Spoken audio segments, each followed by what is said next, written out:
사람들이 나무를 심을 때 흔히 하는 실수.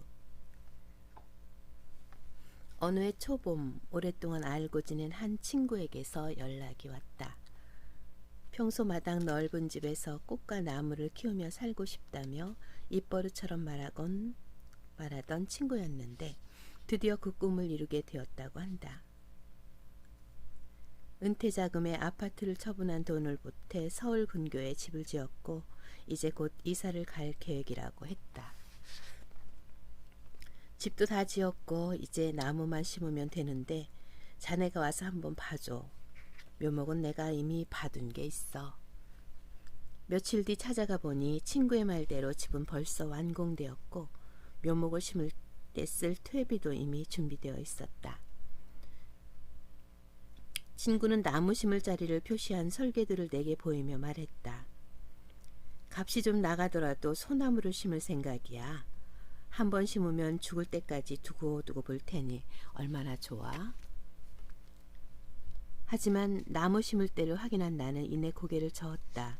친구는 그늘진 벽 앞에 둘러치듯 소나무를 심을 계획을 세웠고 그도 모자랐는지 거실 창문 바로 앞에도 소나무 자리를 마련해 두었다. 소나무만 심을 생각이냐고 묻자 친구가 하는 말. 그렇잖아도 아내가 다른 나무도 심자고 해서 마당 한가운데에는 단풍나무와 감나무를 심을 생각이야. 친구의 말을 듣고 나는 그만 실소를 터뜨렸다.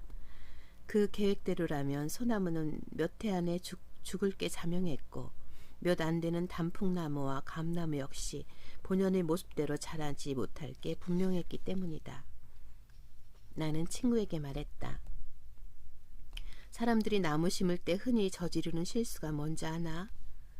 자기가 좋아하는 나무를 눈에 잘 보이는 데 심을 생각만 한다는 거야. 나무가 어딜 좋아하는지 그런 생각은 전혀 안 하고 말이지. 사람마다 타고난 기질이 있듯 나무도 태생적인 기질이 있다.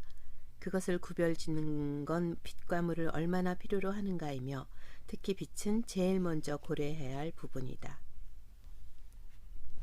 나무는 아침 해가 뜰 무렵 광합성을 시작한다.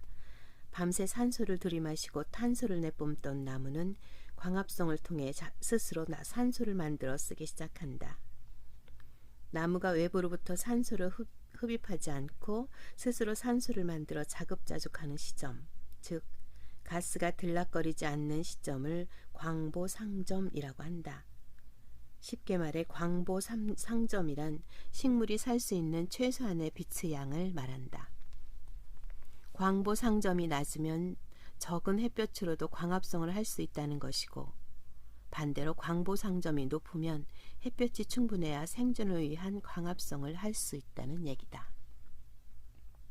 소나무는 광보상점이 높은 대표적인 나무로 그늘진 벽이나 높은 건물 곁에서 자랄 수 없다. 또한 가을이 돼도 낙엽을 떨구지 않고 잎을 달고 있기 때문에 창가에 심을 경우 가뜩이나 추운 겨울에 집안까지 그늘을 들이우기 십상이다. 거실 창가에 잘못 자리 잡은 탓에 하루아침에 천덕꾸러기 신세가 된 소나무를 나는 꽤 많이 보아왔다. 그렇다면 감나무는 어떨까? 소나무보다 광보상점이 낮기는 하지만 열매를 키워야 하기에 적지 않은 빛을 요구한다. 그래서 오빛이 충분한 창가에 심는다면 겨울에도 운치가 있을 것이다. 마지막으로 단풍나무는 감나무보다도 광보상점이 낮은 편이다. 적은 빛으로도 충분히 먹고 살 수 있다는 얘기다. 이를 무시하고 아침부터 저녁까지 해가 내리쬐는 마당 한가운데에 단풍나무를 심는다면 갈증에 허덕여 말라가는 모습을 보게 될 것이다. 나는 친구에게 나무 각각의 기질을 간단히 설명해 준 다음 욕심을 버리고 나무가 좋아할 자리부터 고민해야 한다고 일렀다. 그늘진 벽 쪽에는 소나무를 줄지어 심는 대신 단풍나무를 심고 소나무는 하루 종일 해가 충분히 드는 따뜻한 마당에 심으라는 말도 덧붙였다. 아내가 좋아한다는 감나무는 마당 한가운데가 아니라 창가에서 바라보이는 벽 귀퉁이에 심어 겨울에 까치밥으로 남겨놓은 감을 감상하면 좋겠다는 것으로 말을 마쳤다. 다행히 나무를 아끼는 마음이 있었던 친구는 내 조언대로 나무를 심었고 몇 달 뒤 다시 그 집을 방문했을 땐 제자리에 심긴 나무들이 싱그러운 잎을 피우고 있었다. 적지적수, 알맞은 땅에 알맞은 나무를 심는다는 뜻이다. 나무를 키울 때 가장 기본으로 알아야 할 원칙이라 할 수 있다. 하지만 사람들은 이렇게 단순한 원칙조차 종종 무시한다. 도심 한복판을 가로지르는 차도의 중앙 분리대에 심긴 나무들만 봐도 그렇다.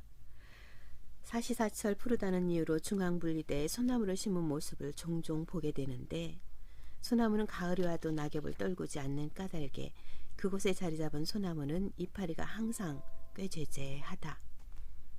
차도 한복판에서 자동차의 분진을 뒤집어 써야 하니 소나무 대신 매년 새 옷으로 갈아입는 낙엽수를 심으면 좋을 텐데 말이다. 타고난 기질을 무시한 채 그냥 가져다 심었기 때문에 소나무 입장에선 언제나 지저분한 잎을 그냥 달고 사는 수밖에 없고 잎의 기공이 막혀 호흡조차 곤란한 실정이다. 도심 속에 사는 나무들은 대부분 이처럼 제 성질을 무시당한 채 평생을 살아간다. 주어진 환경에 어떻게든 적응하느라 본연의 모습을 잃어버리는 것이다. 나는 그런 나무들을 볼 때마다 타고난 품성이나 재능과 상관없이 천편일률적으로 자라고 있는 아이들이 생각난다.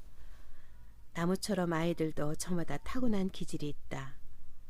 그런데 아이 대부분이 자기가 무엇을 갖고 태어났는지 모른 채 국화빵 찍어내듯 같은 교육을 받고 같은 방식대로 자란다. 학교에서 1등이 인생에서의 1등이 아닐진데 하나같이 성적에만 매달려 앞만 보고 달리는 것이다. 그렇게 해서 행복한 삶이 보장된다면 좋으련만 안타깝게도 현실은 그렇지 않다. 나무 강의를 하면서 우연히 알게 된 대학 교수 부부는 자신들이 살아온 방식대로 아이에게 공부만 강요하다가 급기야 부모 자식 간에 척을 지고 말았다.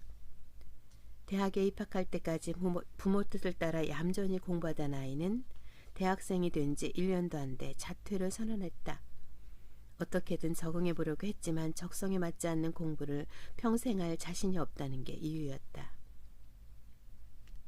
부모가 자기들 뜻대로 밀어붙이지 않고 타고난 기질을 잘 살펴 아이가 저만의 길을 찾도록 도와줬다면 아이가 뒤늦게 갈피를 못 잡고 방황하는 사태는 막을 수 있지 않았을까.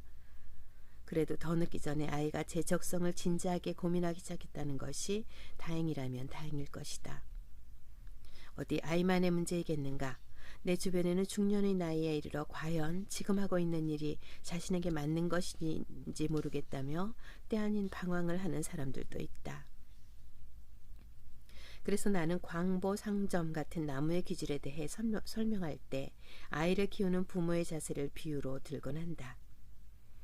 기질에 맞게 자리만 잘 잡아주면 나무는 큰 보살핌 없이도 제가 알아서 잘 자란다. 아이 역시 타고난 적성에 맞춰 방향만 잘 잡아주면 아기새가 둥지를 떠나 드넓은 하늘로 날아오르듯 자신의 인생을 알아서 잘 펼쳐간다.